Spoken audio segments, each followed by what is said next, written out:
Yuji Itadori has definitely beaten the allegations.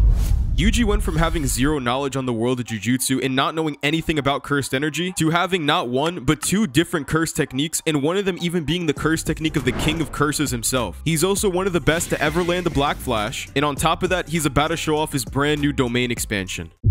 領域展開 I've even made videos myself talking about why I feel like Yuji's arsenal was definitely lacking in more than one area. But about a year and a half later, I can definitely tell you that Yuji Itadori has made me eat my words because he is one of the best equipped sorcerers in the entire series. Even aside from talking about blood manipulation and the shrine curse technique that Yuji has now, him having a simple domain and reverse curse technique is a major jump from where we were a year ago when it came to looking at Yuji's arsenal. We definitely came a long way when you go back to chapter 1. Yuji really wasn't anything special in the beginning of the series aside from his physical ability, and now looking at him today, he's an entirely different special grade sorcerer. In this video, I'm gonna do a deep dive on how Yuji's arsenal became where it is today, and how exactly his bag got so deep in the first place compared to chapter 1. If you'd like to see more Jujutsu Kaisen content like this, please make sure to leave a like and subscribe, because YouTube tells me that 99% of you guys who watch my videos just are not subscribed, so please subscribe and comment down some video ideas that you want to see be done below. So for this video, I made this graph, and it covers about 4 different points in the series where Yuji's arsenal really began to evolve. Starting off in chapter 1, Yuji really doesn't have anything special going for him when it comes to being a proficient sorcerer. Aside from when it comes to physical ability, which obviously doesn't help you exercise curses, Yuji really had nothing going for him. But that's not to say that Yuji's physical ability is anything to sleep on. The shot that Yuji made in a game literally called Shot Put was so superhuman that even Megami, who was watching in the audience, considered for a second that if Yuji was just like Maki, who obviously is a physical merchant because of her heavenly restriction. Then on top of that, his other physical feats in chapter 1 alone, like apparently being able to run the 50-meter dash in 3 seconds, or jumping from the 1st to the 4th floor of this building and crashing into a window like it's no problem, Yuji Itadori is definitely superhuman. And then on top of that, this is obviously before any type of knowledge on Jujutsu or throwing any amount of cursed energy into the mix. But if we fast forward to the Kyoto Goodwill event, you're gonna see that Yuji's arsenal has definitely come a long way even about 40 chapters into the series. Going into the event, his cursed energy control is still pretty sloppy, but having even a basic level of knowledge has clearly made Yuji a much bigger threat even to other sorcerers. Yuji understands the very basics of cursed energy, how it works, how you use it to power your own abilities, but also how to control those negative emotions in order to produce more cursed energy in order to make yourself stronger in those very high and emotionally vulnerable moments. Even within his first couple weeks of being a Jujutsu sorcerer, Yuji by far has some of the strongest emotional endurance I've ever seen. In that time in between Goodwill and chapter 1, he's also learned how to perceive cursed energy and residual cursed energy, which is more important than you might think. Sensing before seeing is just a standard for somebody who's capable according to Nanami. Jujutsu sorcerers have their own way of combating each other and fighting against each other, and a big part of that is sensing cursed energy. Having the spatial awareness to sense your opponents even before you hear or see them, and also being able to have some type of precognition by being able to guess where your opponent's gonna strike based on where they place their cursed energy within their own body. Those are massive parts about combating other sorcerers, and sensing cursed energy is a major part in that. Being able to sense cursed energy isn't the only thing that Yuji has now been aware of. Because he's a vessel for Sukuna and his body naturally inhabits 2 souls, his body also naturally learned how to perceive the contours of the soul, which allows him to attack people like Mahito, and it's a game-changing aspect to Yuji's character, which we're going to talk about later in the video. Yuji can now amplify his attacks with cursed energy, but there's a bit of a problem. Because Yuji is just so physically fast, his cursed energy lags behind his physical speed. He doesn't really know how to match his physical speed with the speed that he can flow his cursed energy. Now this is a pretty big problem for Yuji before the Goodwill event, but it's not all completely negative. Yuji also ended up attaining the Divergent Fist, which is a technique that is possible for any sorcerer, but definitely requires an insane amount of training, and the only sorcerer that we've ever seen pull it off is Yuji Itadori. Todo ended up teaching Yuji how to control his cursed energy, and how to properly flow it throughout his body. This greatly improved Yuji's ability to manipulate his own cursed energy, and while temporarily losing access to using the Divergent Fist, Yuji ended up becoming so proficient that he ended up landing about 5 Black Flashes in that same day. Going from not even being able to control your cursed energy with your punches at the same time to landing Black Flashes in 1 day is just an absolutely insane feat for anybody, but it's even crazier when you remember that Yuji has only really been a sorcerer for the last couple weeks. Landing even just 1 Black Flash does more than prove that Yuji has insane cursed energy efficiency. The narrator goes as far to say that even just landing 1 Black Flash will give you a level of understanding of your own cursed energy that just can't be compared to anybody else who has never never touched the sparks of black. Landing a black flash puts you so in tune with your cursed energy that it becomes as easy as breathing. The narrator even goes as far to compare the feeling of landing a black flash to what athletes experience when they're placed in the zone when they're in a really intense game. Yuji Itadori got such a far and advanced understanding of his own cursed energy that he went on to land 4 more black flashes after the first one, with an understanding of cursed energy that can't be compared and that stands unparalleled to those who have never touched the sparks of black. So even by the time of the Goodwill event alone, Yuji would be in the top 1% of sorcerers when it comes to being able to manipulate your cursed energy, and he would be in the top 1% of sorcerers when it comes to physical ability alone. Then we get to Shibuya, and during Shibuya, Yuji doesn't really go under any type of physical change and his arsenal doesn't really change all that much, but he definitely has a very strong mentality shift that's very important to talk about when we're talking about Yuji's evolution. I promise you as I go on with the video it's gonna make more sense, but Yuji's mindset is definitely one of the greatest parts of his arsenal. During his fight with Choso, Yuji actually begins to fear death for the first time in the entire series. Yuji has already died once before, after the detention facility, but this is a little bit different. Yuji is not only facing his fear of death, but he's also facing the idea of failure. He understands that people are relying on him. He understands that Gojo is trapped and he needs to save his teacher at all costs before things get worse. He understands greatly that if he goes down, then everybody else is also going to be even more at risk than they already are. Yuji clears his mind of all distractions and he focuses on one goal. He understands that the thing that stands between him and Gojo is Choso, and that for the sake of Nobara, Megumi, and Nanami, even if Yuji doesn't make it, he has to make sure that he takes down Choso in order for them to free Satoru Gojo. But compared to the rest of what happens in Shibuya, it's really the start of Yuji learning how to better control his emotions in high intense situations. But by the time that Yuji encountered Mahito, he had already been broken in more ways than one. Yuji was forced to watch in his own perspective Sukuna massacring an entire portion of Shibuya City, including its civilians, with Yuji's own hands. That's not even mentioning the fact that Yuji was standing there absolutely helpless before Nanami was brutally executed. Yuji has a very high pain tolerance, and pain alone is not enough to stop Yuji Itadori. We're told just as much during the Eso and Kechizu fight. And Yuji's pain tolerance isn't really just for physical pain either. Even in very heavy emotional distress, Yuji's able to calm his mind in an instant and take control of the situation. He does that exact same thing right before landing a black flash at Goodwill. However, this time it's not really the same as anything that we've ever seen. Yuji is actually broken, and he lost any fundamental reason that he ever had to keep going. But then Todo comes in, and the speech he gives to Yuji lays the groundwork for his mindset for the ongoing portion of the series. Todo begins to explain to Yuji that he's thinking too narrow. Yuji isn't really looking at the bigger picture. For those who have encountered death and are no longer here with us today, it's not about sins or punishment. The moment that they became Jujutsu sorcerers, those who are no longer with us, their lives couldn't be limited to those types of misfortunes. And the reason behind that is because once you're a sorcerer, you can never actually really be defeated.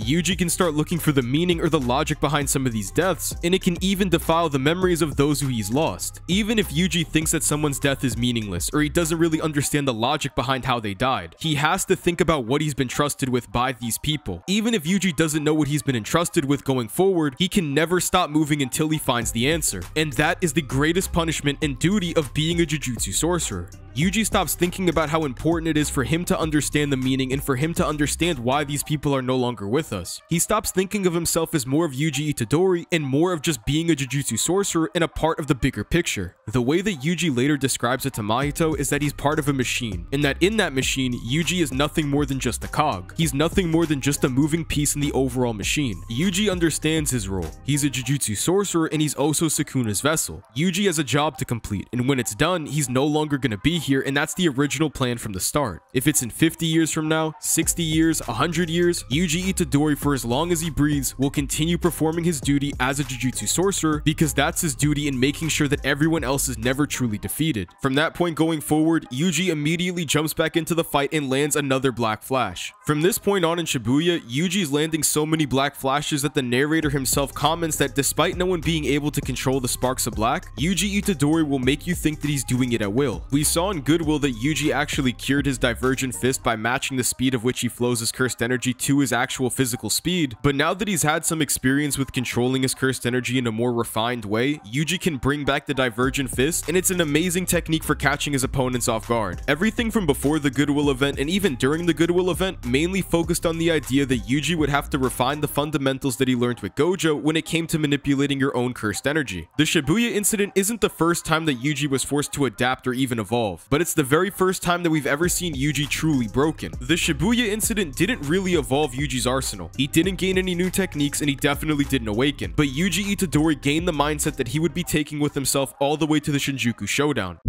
Now, obviously, in the time between Shibuya and the Shinjuku Showdown, there's definitely some things that you need to note that happened to Yuji in between these 2 points. Yuji is no longer a vessel for Sukuna, and that does more for Yuji than you might think. Yuji has always had a goal. The reason why he's a sorcerer in the first place is because he wanted to be the one to get rid of Ryoma and Sukuna. But now that he's no longer Sukuna's vessel, Yuji has to work to achieve that goal, but in a different way than we've ever seen. Yuji was always willing to do what was necessary in order to beat Sukuna. From the way he put it, there's nothing that he wouldn't be willing to eat in order to defeat Sukuna. There's an entire month in between the Culling Games and the Shinjuku Showdown, and during that time, Yuji Itadori truly developed into the special grade that we're seeing on screen. The first thing that's important to mention is that Yuji's appearance has changed just a bit. We don't know if this is a biological change, we don't know if it's a curse tool, but Yuji's arms look entirely different. From the tips of his fingers all the way down to the bottom of his forearms, Yuji seems to be wearing these sort of gauntlets. We don't know why Yuji's hands look like that whatsoever, but I'll tell you one thing, they're pretty durable. They're able to block Sukuna's slashes with ease. It should be obvious why this is very impressive, but these are the same slashes that can still cause flesh wounds to basically just about anybody who's touched by them. There isn't a single person who can be grazed by one of these slashes and take less damage than Yuji's gauntlets. Regardless of what they are, they definitely add some major value to Yuji's arsenal. But durability for his forearms isn't the only place that Yuji has really improved. He once again evolved his fundamentals with using cursed energy. He's far more durable than he's ever been. While Yuji definitely became more durable, he isn't invincible, and that's where his ability to use the reverse curse technique also comes into play. Yuji definitely isn't the greatest when it comes to using reverse curse technique, but he's pretty damn good. He's come back from attacks that not a lot of sorcerers would really be able to survive without having that level of high reverse curse technique. He's not the best when it comes to using reverse curse technique, but being able to survive a cleave straight from Sukuna at point blank range, that's an amazing feat within itself. Now, some of you might be curious, because I was also wondering how the hell Yuji managed to pull off learning the reverse curse technique in just 1 month before the Shinjuku Showdown. Gojo sounded like he was training for a while before he unlocked the reverse curse technique against Toji, and that dude literally has the 6 eyes. Yuji Itadori ended up cheating, but not really in the way that you might be thinking. Yuji underwent a different type of training that we've really never seen before in the entire series. It's something called body switch training, and Yuji managed to body switch with 2 different people. The reverse curse technique can be explained by Yuji training with Yuta, but he also ended up training with Kusakabe. Kusakabe being the president of the new Shadow Style fan club, he obviously gave Yuji the ability to use the simple domain. With now having reverse curse technique and a brand new simple domain, Yuji Itadori is one of the most well-equipped sorcerers in the entire series when it comes to utility. Now, you also might be asking yourself, Jaded, how the hell does body switch training even really work? And I'll explain it to you. While using Yui's curse technique to swap the souls of 2 people, they can also begin overlaying muscle memory on the other person's body. Shockingly enough, the idea of muscle memory has apparently always been apparent within JJK. We've always been told since the very beginning about how curse techniques engrave themselves onto a person's body, so the idea of imprinting information or even experience or a technique in general onto somebody's physical body, that's not really unheard of. But when making this connection with Yuji Itadori in the experience that he's been through being a vessel, you actually begin to realize a lot more than ever before about what exactly makes Yuji Itadori so strong. When people engage in sports or do really any type of physical activity, their muscles begin to learn and to remember the patterns of the contractions between each action. After repeating the same motion over and over and over again, your body's just going to remember subconsciously how to perform those actions. The idea of muscle memory being an important factor in strength doesn't really only apply to physical activity. When it comes to manipulating cursed energy and casting your own techniques, muscle memory is also very important. For example, there's been many points where Sukuna's completely possessed Yuji's body and even used his own jutsu. During all those times where Sukuna incarnated and began manipulating his own cursed energy or even using reverse curse technique, Yuji's body and muscle memory had been developing the entire time. According to Kusakabe, Yuji's body should remember what it's like to use special grade curse techniques, so in return, Yuji's able to pick them up and develop them incredibly fast. And that's also the same concept that they're using for the switch training. Every ounce of jujutsu and every fraction of cursed energy that was ever used in Yuji's body while Sukuna had control was secretly the entire time overlaying special grade information in order to make Yuji stronger. While that in itself is definitely one of the craziest things to have happen to any sorcerer, that's really only scratching the surface of Yuji's true potential. We've always known since the beginning of the series that Yuji has has this massive amount of untapped potential that's so great that it even surpasses the current limit for special grade. Yuji Itadori isn't even an exception when we're talking about people who could one day have the potential to surpass Gojo himself. But even aside from being a vessel, even if you take away the fact that he was getting special grade information overlaid onto his body which made him greatly develop very